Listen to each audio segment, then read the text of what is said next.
Good morning, everyone. Mike Martin's here with the Mike Martin's channel. Thanks for joining, liking, and subscribing. Just here in my beautiful garden in my house. Just sitting next to it, feeling that positive vibe coming off it. The beautiful sun in the air, the blue sky, solar panels producing power. I will do a solar panel update video on what I got going on and where it's going to go on and how it's going to happen.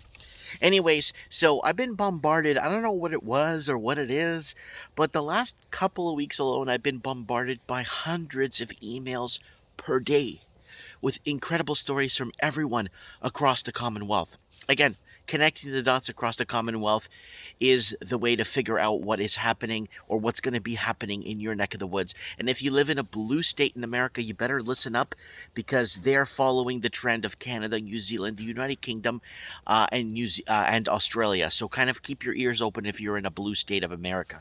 Okay, so what is happening? So a majority of the emails I've been getting every day are rent increases. Now, a lot of people were referring to that video I did a couple of years ago. You're damned if you do and you're damned if you don't. If you own, they're just going to tax you to death on your property. And if you rent, your rent's going to have to go up and you're going to have to pay more, but you're not tied to anything, right? So, you see what I'm saying? So you're damned if you do and you're damned if you don't. It's kind of like you're in the middle, leaving people with an option for themselves to make, or a choice for them to make. So here it is. Price increases anywhere. I'm gauging from 3.6% to 18.6% in the last 3 months in rent. So people renting right now. So I've gotten emails, people from Auckland, New Zealand, and Christchurch telling me specifically on the rent increases, and they're planning on moving into their vehicles. Okay, of the 8 emails I got just last week alone from New Zealand, I think half of them are planning on living in their cars. Okay, so in Australia, I'm getting messages from people from Gold Coast in Australia, telling me that their rent's going up too, and they moved to the Gold Coast from some of the major southern Australian cities, moving a little bit further to central eastern Australia for affordability, and a lot of Australians moved to Hobart, and we covered that a few years ago, back in 2017, when they were leaving Sydney. They were going to Tasmania, right? To seek affordability. Now, Australia as a whole is completely unaffordable and unreachable, and so is New Zealand, right? Canada's there too, and the blue states of America, right? And I'm getting from the GTA, the Greater Toronto Area, Toronto, Burlington, Ontario, Newmarket, Niagara Falls, Oakville, Mississauga, and London, Ontario. People are complaining about rent increases. You should hear some of the stories people tell me. I want to keep a lot of it in confidence because there's a lot of personal discussion in some of these things, and I don't want to get into that here on this channel. I kind of want to just kind of briefly explain that there is pain on the ground. People complaining that rents are going up, and a lot of renters are subletting rooms in the rooms they're renting out closets or tent space in the backyard. You're laughing? Look across our channel. In 2015, 16, and 17, people were renting out tents. They were renting out tents on balconies in Australia, in condo towers. They're renting out a tent for you to live on the balcony.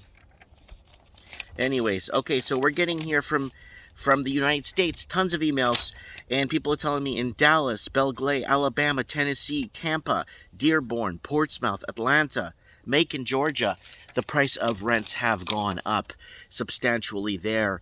And they're doing renovictions and bringing in people from blue states that are willing to pay more in rent.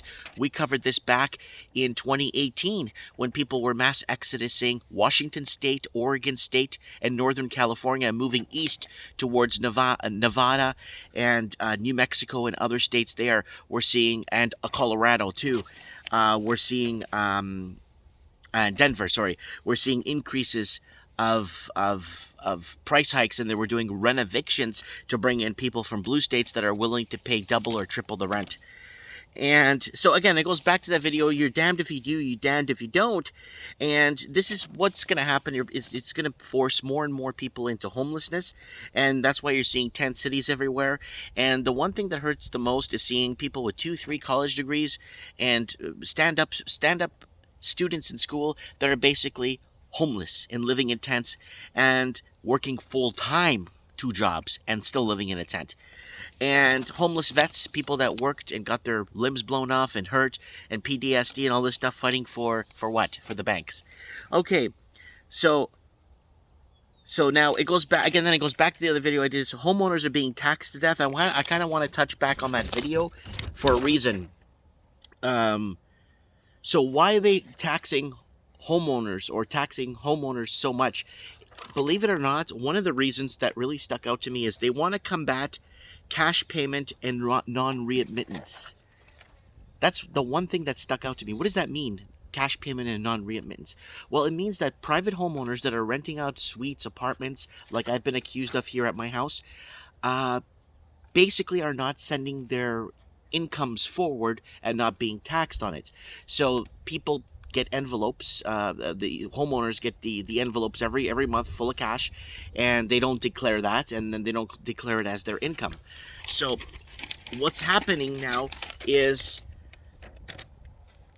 they are punishing non-readmittance. So let me just fix the paper here, it's blowing in the wind. Those that declare income, those that declare the income, or us that are paying our property taxes or whatnot, doing everything transparently, are paying for those that don't. And basically that's what it is. So we're paying for the people that don't, that have all these illegal suites, and they are basically, we're being punished for the ones that don't. So governments want that money. They'll find a way to get the money, and they'll get it from the honest people if they have to.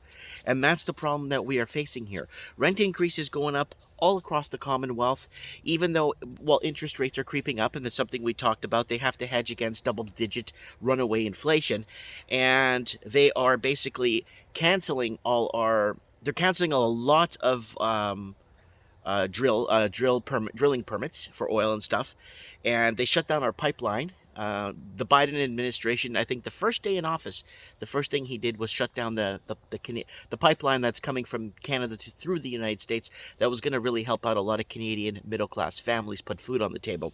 So that was taken off the table the day of the Biden administration inauguration, basically.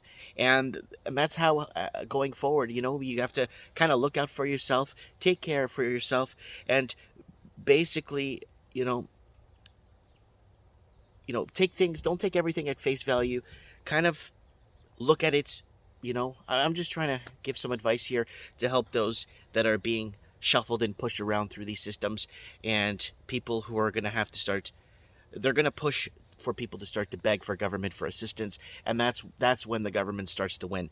I wanted to throw this out there for you guys because housing should have been corrected back in 2010 in Canada, and then again in 2016, but Canada sold out to its highest bidders, and money laundering became a big thing. I believe a lot of people are saying, oh, Mike, money laundering, or no, not money laundering, foreign investing is 5% in Canada. Okay, that's fine. 5%, okay, I could deal with that. 5% in Canada. That's fantastic. Okay, then I think money laundering is 12%, because I got people from the city of Toronto, city of Oakville, Mississauga, all over the GTA, all over Vancouver where I lived. The towers are all empty. Everything's empty. No one's living in them. Okay? So I believe, 5% foreign investing of investors that legally declared their income, declared their money, declared their placement, and actually did it by law and paid their taxes. Then I think 12% is money laundering, and then I think 10% is shadow banking and illegal underground money movements, right? So I think it makes up about 30% of our market, the illegal. And then the rest is locals jumping on cheap interest rates to get into the market so they could compete with all this money laundering and corruption that Canada has been. Canada lost its deal with money placement from Taiwan. And China now. Everyone's moving to Singapore now. So all the Chinese investors and lots of money is leaving the Chinese shores and being put into Singapore right now.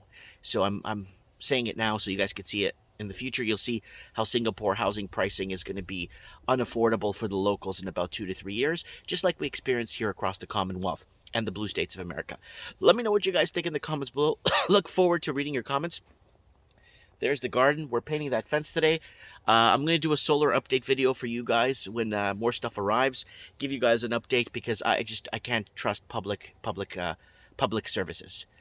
Mike Martins here. Let me know what you guys think. I have spoken.